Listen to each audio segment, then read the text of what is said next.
अस्सलाम वालेकुम। मेरा नाम डॉक्टर हाफिज़ जावेद मंसूर है। उम्मीद है आप सब खैरियत से होंगे।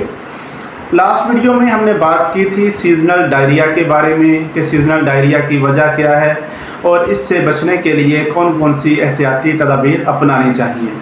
आज हम बात करेंगे कि सीज़नल डायरिया में होम रेमेडीज़ कौन कौन सी इस्तेमाल की जा सकती हैं, यानी आप सीज़नल डायरिया को घर में कैसे ठीक कर सकते हैं और ओवर द काउंटर कौन कौन सी मेडिसिन हैं और उनकी क्या डोज है जो आप इस्तेमाल कर सकते हैं। सीज़नल डायरिया ज़्यादातर वायरल इन्फेक्शन की वजह से होता है जो कि कुछ दिनों में खुद ब खुद ठीक हो जाता है।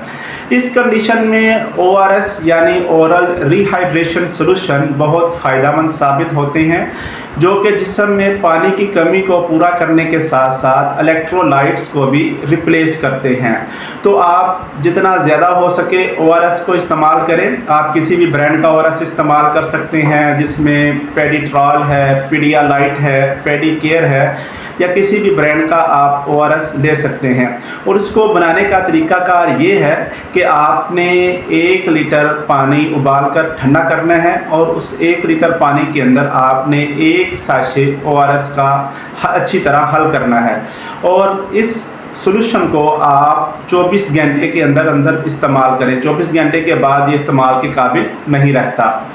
और इसी तरह बच्चों की अगर हम बात करें तो बच्चों के लिए अमूमन लिक्विड फॉर्म में ORS अवेलेबल होता है, तो आप लिक्विड फॉर्म में ORS लेके बच्चों में वो इस्तेमाल करें। वो भी अगर एक दफ़ा बोतल आप ओपन कर लें तो उसे भी 24 से 48 घंटों के अंदर इस्तेमाल करना होता है। दूसरे नंबर पर खुराक। आप ऐसी खुराक का इंतखाब करें जो हज़म करने में भी आसान हो और मैदे को भी इरिटेट ना करें।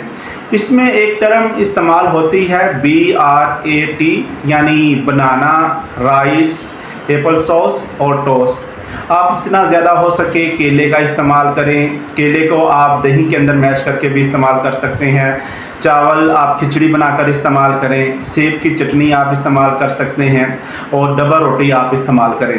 ये जो डाइट है ये हज़म करने में भी आसान है और दूसरा ये डायरिया को भी बेहतर करती है। फ्रेश जूस डाइल्यूट करके यानी पतला करके इस्तेमाल करें, इसमें पल्प बिल्कुल भी शामिल ना करें। फ्रेश जूस भी जिस्म में पानी की कमी को पूरा करने के साथ साथ एक आपको तवानाई भी फ्राहम करता है और इलेक्ट्रोलाइट को भी रिप्लेस करता है। दही का इस्तेमाल ज़्यादा करें। ये एक प्रोबायोटिक है जो कि हमारी गट के अंदर सेहतमंद बैक्टीरिया को रिप्लेस करता है यानी उनकी ग्रोथ को बेहतर कर देता है।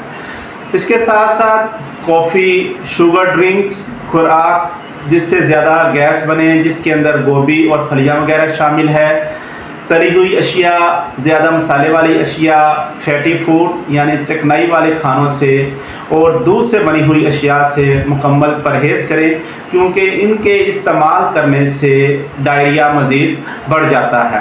होम रेमेडीज़ में सबसे पहले नंबर पर जिंजर टी यानी अदरक की चाय आती है जो कि इस कंडीशन में बहुत ज़्यादा फ़ायदेमंद साबित होती है। उसको बनाने के लिए 1 कप पानी लें और उसके अंदर 1 चाय का चम्मच कटा हुआ अदरक डाल दें और उसको अच्छी तरह बॉयल करें। बॉयल करने के बाद बर्तन को कुछ देर के लिए डाम के रख दें। उसके बाद उस लिक्विड को कप के अंदर डाल लें और उसके अंदर 1 चाय का चम्मच लेमन जूस शामिल कर लें और इसको आप दिन में 2 से 3 दफ़ा इस्तेमाल करें। इससे एक तो आपके पेट का दर्द भी बेहतर होगा और दूसरा जो इन्फेक्शन हुआ है, इन्फ्लेमेशन हुई है, वो भी बेहतर हो जाएगी यानी डायरिया भी बेहतर हो जाएगा। सेकंड नंबर पर कोकोनट वाटर आप इस्तेमाल करें। ये एक कुदरती इलेक्ट्रोलाइट है जो कि पानी की कमी के साथ साथ इलेक्ट्रोलाइट की कमी को भी पूरा करता है। एक स्पेशल टी है जिसे हम ब्लैक टी कहते हैं, वो इस कंडीशन में बहुत ज़्यादा फ़ायदेमंद साबित होती है। उसको बनाने के लिए आप 1 कप पानी लें, उसके अंदर आधा चाय का चम्मच पत्ती जो आप घर में इस्तेमाल करते हैं वो डाल दें, 1 चाय का चम्मच कटा हुआ अदरक डाल दें, 1 छोटा सा टुकड़ा मलट्ठी का और 7 से 8 पत्ते तुलसी के डालकर इसको अच्छी तरह बॉयल करें। बॉयल करने के बाद इसको थोड़ी देर के लिए डांप दें। उसके बाद इसमें से जो लिक्विड है उसको एक कप में डाल लें और उसके अंदर 1 चाय का चम्मच लेमन जूस आप डालकर अच्छी तरह मिक्स करें और आप इस लिक्विड को दिन में 2 से 3 दफ़ा इस्तेमाल करें। ये भी आपकी डायरिया वाली कंडीशन को बहुत बेहतर करेगा और आपके पेट की दर्द को भी बेहतर करेगा और जो इन्फ्लेमेशन हुई है उसको भी ये ठीक कर देगा। ओवर द काउंटर मेडिसिन में सबसे पहले नंबर पर प्रोबायोटिक्स आती हैं, जिसके अंदर आप स्मेक्टा, डॉक्टाइल, इनफ्लोर या किसी भी ब्रांड का आप प्रोबायोटिक ले सकते हैं। उस प्रोबायोटिक को आप पानी के अंदर, दूध या दही के अंदर हल करके इस्तेमाल कर सकते हैं। दिन में 2 दफ़ा इस्तेमाल करने से आपकी ये कंडीशन काफ़ी बेहतर हो जाएगी। सेकंड नंबर पर जिंक सप्लीमेंट आता है, जो बड़ों के लिए टैबलेट की फॉर्म में अवेलेबल होता है और बच्चों के लिए सिरप फॉर्म में अवेलेबल होता है। तो आप जिंक सप्लीमेंट के इस्तेमाल करने से आपकी डायरिया की कंडीशन काफ़ी बेहतर हो जाएगी। तीसरे नंबर पर मेडिसिन आती है लोपेरामाइड, जो कि अमोडियम के नाम से कैप्सूल हर मेडिकल स्टोर या फार्मेसी पर अवेलेबल होता है। आप ये अमोडियम कैप्सूल इस्तेमाल कर सकते हैं। इसका इस्तेमाल करने का तरीकाकार ये है कि आपने 2 कैप्सूल इकट्ठे लेने हैं। अगर 1 घंटे के अंदर दोबारा मोशन आए तो आपने 1 कैप्सूल और ले लेना है। तो इस तरह अगर आप इस्तेमाल करेंगे तो आपकी डायरिया की कंडीशन बहुत जल्द बेहतर हो जाएगी। लेकिन याद रखिए, ये अमोडियम कैप्सूल 6 साल से छोटे बच्चों में बिल्कुल भी इस्तेमाल नहीं करना चाहिए।